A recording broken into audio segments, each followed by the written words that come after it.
Welcome to a new daily top AskReddit video. Today's topic. What's the scariest science fact that the public knows nothing about? Scientists were trying to study the effects that microplastics have on the human body and brain but were unable to draw any reasonable conclusions because they could not find a control group. Resistance is futile. Superbug is like a truck. The greatest chemical contributor to IQ loss and violent behavior is lead, and it's still in millions of people's piping. There is even a hypothesis that the lead in gasoline and everything in the US was partially responsible for the spike in serial killers in the US in the 1970s. https en.m.wikipedia.org/wiki/lead%e2%80%93 crime_hypothesis hash tilde text equals %22 the %20 lead %2d crime %20 hypothesis %3a criminal %20 behavior %2c %20 particularly %20 violent %20 crimes. And similarly, when we took lead out of gas, violent crime rates went down substantially. I'm sure there are plenty of people who know this, but personally I find it terrifying AF. If the vacuum of space didn't block sound from reaching us, the sun would be as loud as a jackhammer everywhere on Earth. Everywhere, at all times. And because sound travels slower than light, if the sun were to go out it would take 8 minutes for the light to stop but 13 years for the sound to stop. So life on a cold, dead Earth for 13 years and still hearing the jackhammer scream of our dead sun. I've heard the first part of this. However, I have not heard about the screaming for 13 years in complete darkness part. Terrifying indeed. Well, I suppose this isn't entirely true since we wouldn't be orbiting the sun anymore. The actual amount of crude oil that's been pumped directly into the ocean. BP had high-definition 4K live footage of the pipe that ruptured and chose to censor it. And it's not just BP that's had an incident like that. What the fuck is Boston Pizza doing to our fucking oceans? In the moment when the apocalypse arrives, I want to stand next to the person who has the best punchline for it.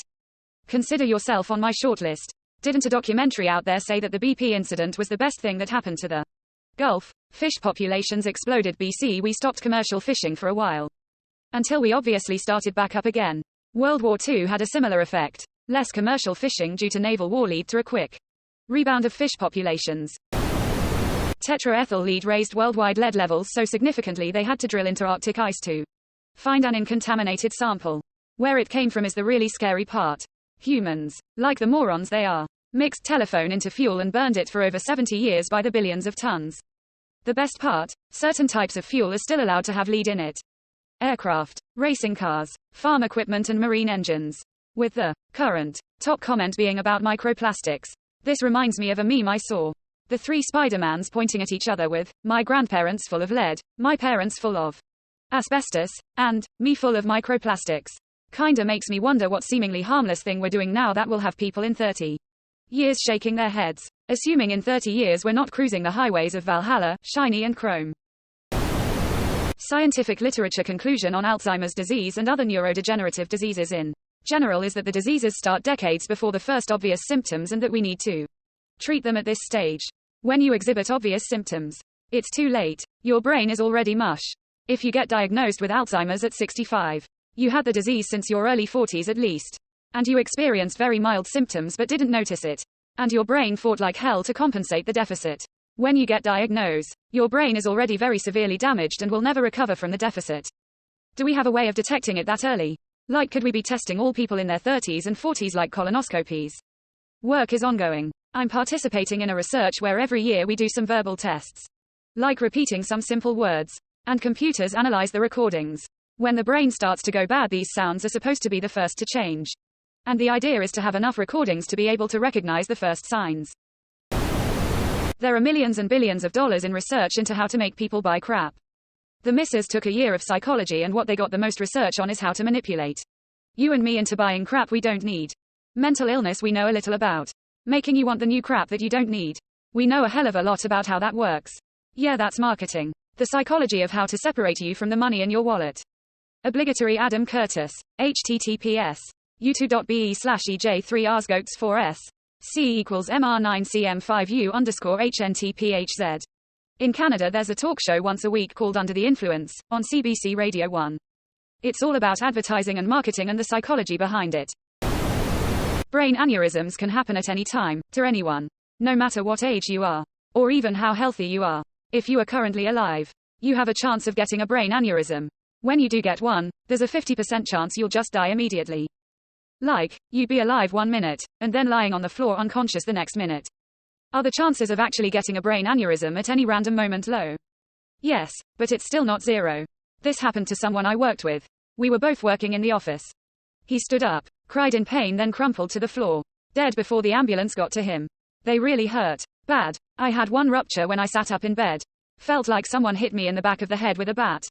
Staggered to the living room and sat down until I started losing vision, puked and passed out. The real pain came later when the blood that leaks into your brain causes massive irritation on the lung of the braining and your brain convulses. Light hurts your eyes so bad. I was on fentanyl and morphine. Pain. Worse than when I had second and third degree burns on 20% of my body. Phew. I'm not currently alive. Dodged that one, didn't I, boys? Haha. Wait until this guy hears about viruses. I don't find dying suddenly nearly as terrifying as dying over the course of several years. When my aneurysm ruptured and I started going into shock, my body knew it was dying. I knew it. As I started to pass out, I was an hour from any hospital and I knew I would likely never see my son. Or my mom again. Pure despair, and then I winked out.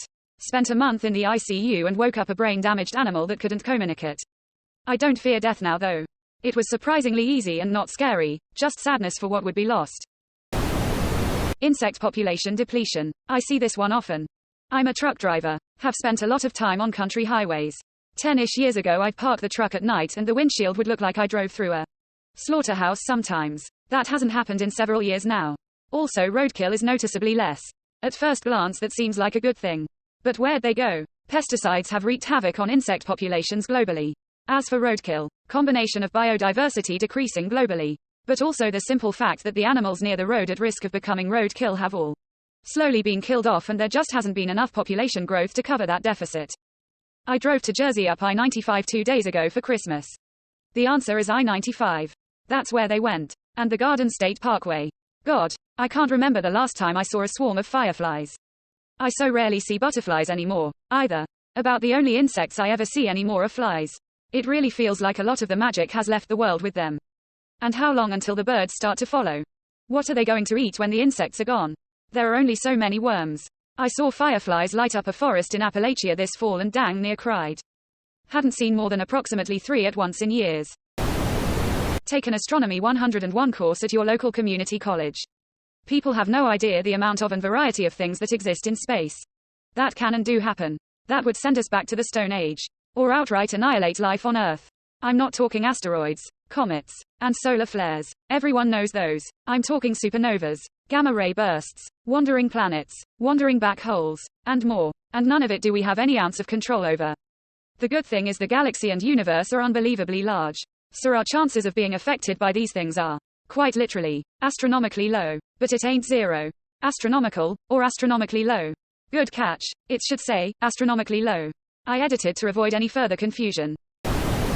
By the time AIDS was first discovered in the United States in 1981, 250,000 Americans were already infected with HIV. On the other side, one thing that not enough people know about is how significant the progress we've made in HIV treatment has been. Treatment is so good that people infected with it can get to the point where they can't even transmit it anymore. And if you're in a high-risk group, like gay men, you can go on a drug that will literally make it impossible for you to catch it, even if the other person is not being treated. PrEP is incredible. And very accessible, at least where I am in the US. I was able to schedule an appointment for consultation same day as finding the website. Sign of the horns: medium dark skin tone. The first contraceptive pill was never tested on women. They tested it on men instead. I could believe that. I'm a medicinal chemist and the history of my field is full of skeletons and batshit ideas. I'd love to hear your favorite medical history moments. Our bodies have no way of knowing that we're breathing oxygen. If I could snap my fingers and replace all the oxygen in your room with another inert gas, you wouldn't notice. You wouldn't start to choke or struggle. You'd just get sleepier and sleepier until you die. That's why carbon monoxide is so dangerous. If you have any sort of gas appliance in your building, invest in a detector. I'll never forget being out for dinner and getting a message from my roommate saying her and her boyfriend were in our apartment and starting to feel weird and tired. I told her to get out ASAP and call 911. Thankfully she did and everyone was okay. The gas company measured our gas furnace at over 200 ppm CO. And the utility space was a few feet away from my roommate's bedroom. Still makes me feel nauseous to think about. I'm glad she texted you. Easily could have just assumed they were sick and gone to sleep.